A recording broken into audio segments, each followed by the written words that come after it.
please subscribe and don't forget to press the bell icon to get notified whenever we upload a new video.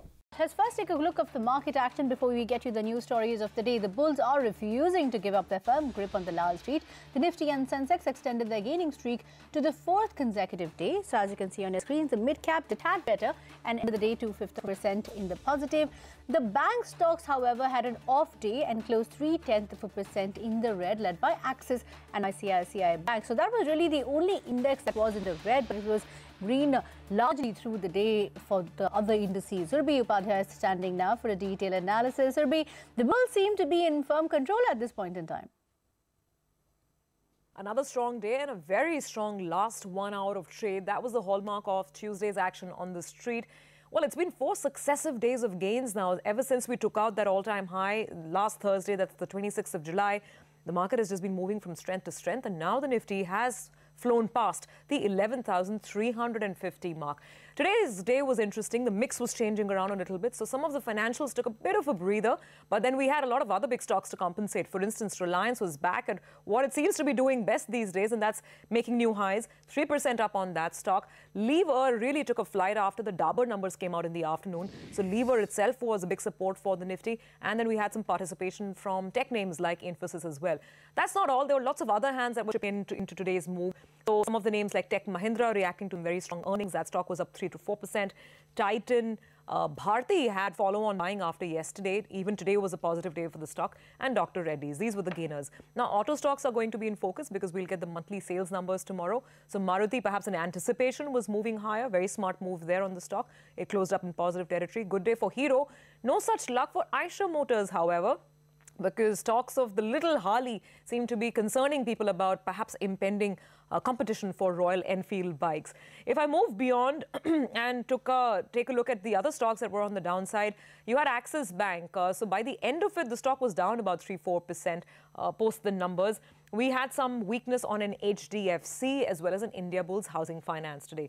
Let me talk about the earnings reactions beyond the Nifty 50 because that's what this market is all about. Very stock specific and very earnings driven. So we had some very good names on the upside. For instance, the positive reactions include Dabur itself, 7% up on that stock. Avenue Supermarts, again from the retail space, 3.5% higher on good numbers. LG Balakrishna from the automotive space was another winner, about 6% up on that stock. And BEL shot up 9% post numbers. PSU stocks even today were buzzing around in the market, even beyond BEL.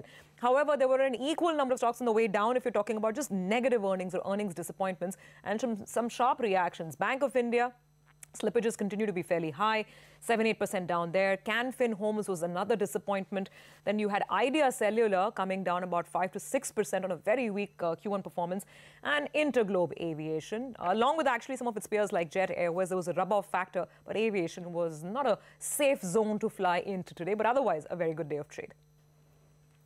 Okay, fair enough, Surbi. Thanks for joining in with that. Let's now take a look at some of the stock-specific action of the day. Nifty heavyweight HDFC lost ground in trade today. This as a change to the Ind AS accounting showed that heightened stress for the mortgage lender was underway. However, HDFC's Vice Chairman KK Mistry told CNBC TV18 that the lender had overprovided on stressed loans. HDFC was in focus for one more reason. In a stunning development at HDFC's shareholders meet in Mumbai yesterday, a major foreign fund is believed to have voted against the continuation of Deepak Parekh as chairman. Foreign institutional investors own about 72% in HDFC, and of the votes cast, over 22% were not in favor of Deepak Parekh. Hear out what KK Mistry had to say on this issue and on stressed loan concerns. Under original accounting, in the way accounting was done in the original gap last year, we could make provisions in a much more liberal manner compared to what we can do under Ind AS. Okay. And therefore, the level of provisioning has actually come, the absolute amount of provisioning has actually got reversed in the opening balance. Okay. Because we could not justify such high provisioning. Some directors, some proxy firm will say that he's been there on the board for long. Somebody else would have said, this is not necessarily for Deepak Parekh. It could be for anyone, that he's been on board for a long time or that he's on too many boards. Those are the kind of questions which people raise. For most of them followed one or two of these foreign proxy. There's someone called Glass Lewis, there's someone called ISS. These are the ones who are normally followed. All right, let's get to the big story from the national capital. Then it looks like period of uncertainty when it comes to goods and services tax collections is finally over.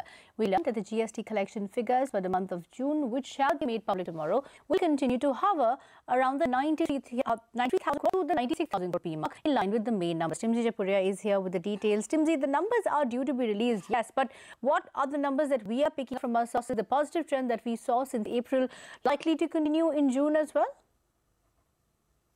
The collections start showing signs of stabilization. According to sources, the collections for the month of June continue to remain in line with previous month revenue. CNBC TV18 learns that till yesterday, that is 30th July, more than 55 lakh GST returns were filed for the month of June. Not just this, the revenue collections for the same month are also likely to range between 93,000 odd crore rupees to 96,000 odd crore rupees. Revenue Department officials have indicated that revenue is stabilizing around 95,000 crore rupees per month, which is a good trend. Meanwhile, when it comes to the impact of the recent rate cut announced on 21st July, it is likely to be visible only from next month onwards. Collections might slip for a month or two, but yes, government is confident that it should stabilize post that because of increased compliance and enforcement measures. Let's see how the collections turn up finally, as Finance Ministry is expected to release the data formally tomorrow. Back to you. Now, all eyes are on the Reserve Bank of India tomorrow, as the central bank is set to announce the monetary policy decision tomorrow after a 3-day monetary policy committee meet. CNBC TV18 has conducted a survey among economists on what they expect from the RBI. Ritu Singh is here with the results of that survey. Ritu, take us to the highlights of what we can expect based on our CNBC TV18 monetary policy poll. Well, it could be a very close call for the Monetary Policy Committee this time around after hiking interest rates in the June policy. You know, those in favor of a 25 basis point rate hike, that is 60% of our respondents believe that the minimum support price as well as the higher reading in the core inflation could make the Reserve Bank. Based on our CNBC TV18 monetary policy poll. Well, it could be a very close call for the Monetary Policy Committee this time around after hiking interest rates in the June policy. You know, those in favor of a 25 basis point rate hike, that is 60% of our respondents believe that the minimum support price as well as the higher reading in the core inflation could make the Reserve Bank of India hike rates once again in the August policy, with the 40% that have voted in favor of a status quo believe that the inflation figure of June was actually better than what the markets were expecting. Monsoons have recovered, and also the crude prices, which are down by about 5% since the last policy, could all aid in preventing the Reserve Bank of India from hiking rates once again. 90% of our respondents, however, believe there will be one 25 basis point rate hike through this year, whether it is in August or in the coming few policies. No change as always is expected on the SLR, but on the macro parameters, they're fairly certain that the 7.4% GDP forecast for this fiscal year will be maintained. So will the CPI forecast for the first half at 4.8 to 4.9%. But there are a few that believe that for the second half, the inflation reading, which is a forecast, which is at 4.7%, could be revised upwards. But largely, they expect the Reserve Bank of India to maintain a neutral stance and a tone which will be similar to the last policy. Okay, fair enough, Ritu. So we'll have all the answers by tomorrow afternoon. But that's the big story that we're watching for back home.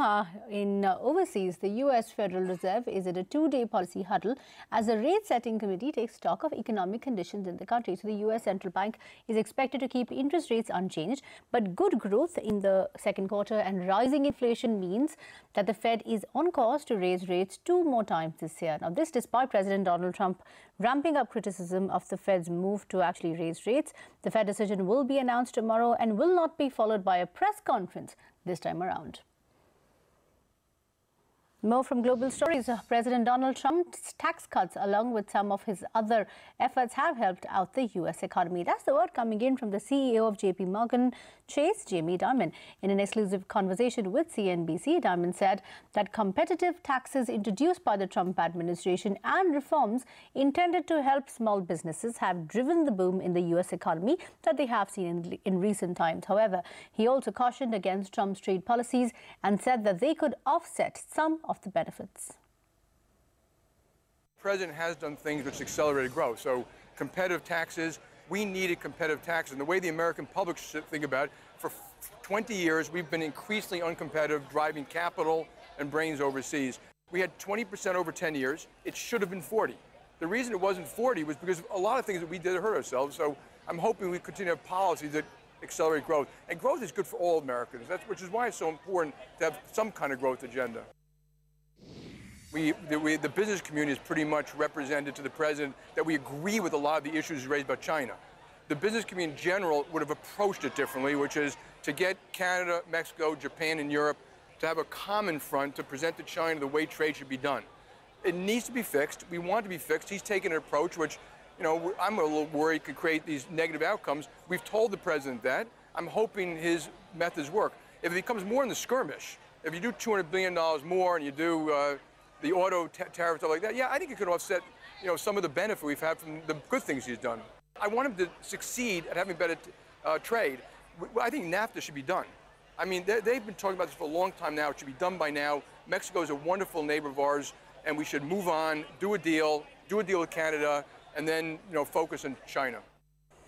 All right, back home and onto court action. The Supreme Court today emphasized that all those people whose name have not been included in the final draft of Assam's Register of Citizens must get a fair opportunity to prove their claims, making it very clear that the list released yesterday was just a draft. The Apex Court made it clear to the centre that no coercive action will be taken by any authority against those whose names did not feature in the list. Remember, more than 40 lakh names out of the total 3.39 crore applicants have been excluded from the final draft of Assam's Register of Citizens that was released yesterday. 40 lakh people whose name did not feature in the list. Ashmit Kumar, who had been tracking that story, is here with the details. Ashmit, we also learned that the centre had sought permission from the Supreme Court to scan the biometrics of those excluded from the draft NRC, but the court, we also understand, did not comply. What else are you picking up from your sources? Indeed, that was in fact one of the submissions that the government had made by way of the Attorney General about seeking for scanning the biometrics of those that have been excluded. But just to reiterate, as of right now, the Apex Court has clarified that amongst the total number of exclusions, which currently expected 40 lakh people, for those 40 lakh people, the Apex Court has clarified that given the fact that this is only a draft NRC, no action by any authority against any of those excluded can take place right now. Having said that, the Apex Court also clarified that with the draft NRC now having come out, the next stage is to take care, to look at any grievances by way of claims and objections. Now, for that, what the Apex Court has provided for is that by August 7th, the entire list of the entire draft of NRC will have to be made public, and subsequent to that, there will be a period within which the state authorities will have to make public the process in which those excluded with grievances can submit their claims and objections. And so the time period between August 28th, August 30th, I beg your pardon, between August 30th and September 28th is when people can begin to file their claims and objections. Of course, on the back of all of this, we also had the government saying that there is a fear amongst the authorities that the people who've been excluded might migrate to other states to seek relief. And owing to that, the government had also sought scanning of biometrics. Well, at least on that front, the Apex Court hasn't passed any orders. The Supreme Court will review the progress on the next hearing, which will be on August 16th. Back to you. All right, Ashma, thanks for breaking that down for us. We will take another quick break on that note. On the other side, our special report on Hyundai's roadmap for India. Stay tuned.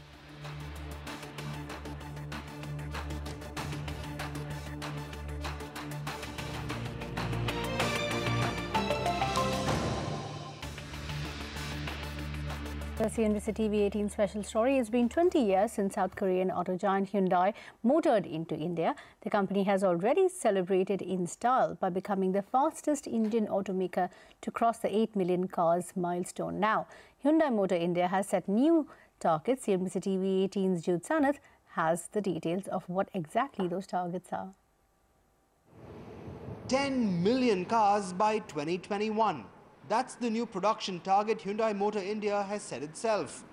To kick things off, the company will expand capacity at its Chennai plant marginally from 7.13 lakh units to 7.5 lakh units next year. The focus here is to ramp up domestic sales, with exports playing a secondary role. Domestic right now, even 2018, the ratio for domestic and the export is 75-25%. 75% for domestic market and 25% for export. So that will stay? Yeah, but in 2021, I think the contribution for domestic is much higher than export market, maybe up to 80%. These tweaks will play into Hyundai's ambitious plans to drive 8 new vehicles onto Indian roads. Hyundai's product pipeline will see the company launch 3 brand new cars for the Indian market. A family-oriented hatchback, an electric SUV and a sub-4 meter offering for both metro and non-metro markets. So come Diwali, Hyundai's new hatchback, codenamed the AH2, will occupy the space between the Eon and the Grand i10, a segment that Hyundai does not currently occupy. Definitely we are launching this AH2 before Diwali festival, and we are targeting 8,000 to 10,000 units per month. This will add momentum to Hyundai's sales, which have already grown 8.6% year-on-year in the first half of 2018. With festive season sales thrown in, Hyundai hopes to see sales grow 8 to 10% in the second half of the year.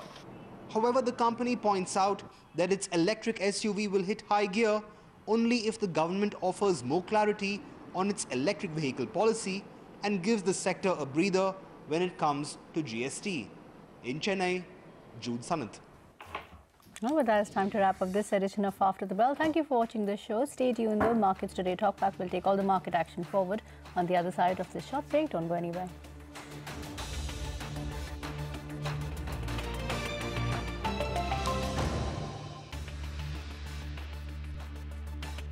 Brought to you by Standard Chartered, here for good.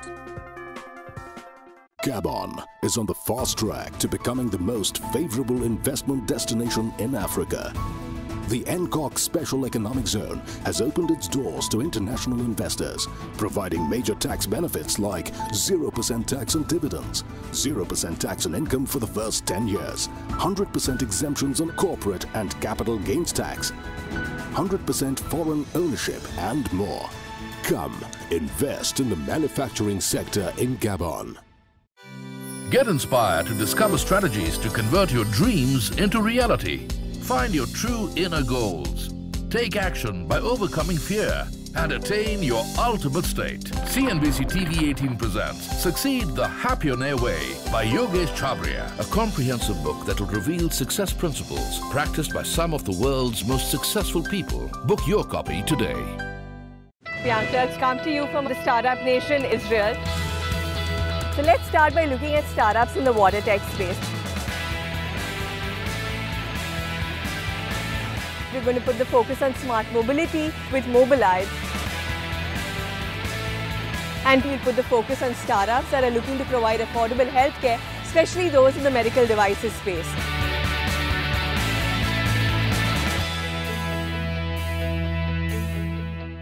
Profit from the emerging trends in the derivatives market and hedge yourself against volatile markets as we give you an update on the derivatives space.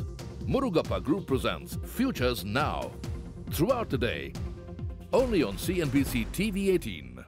Presented by Murugappa. Together, let's progress. RBI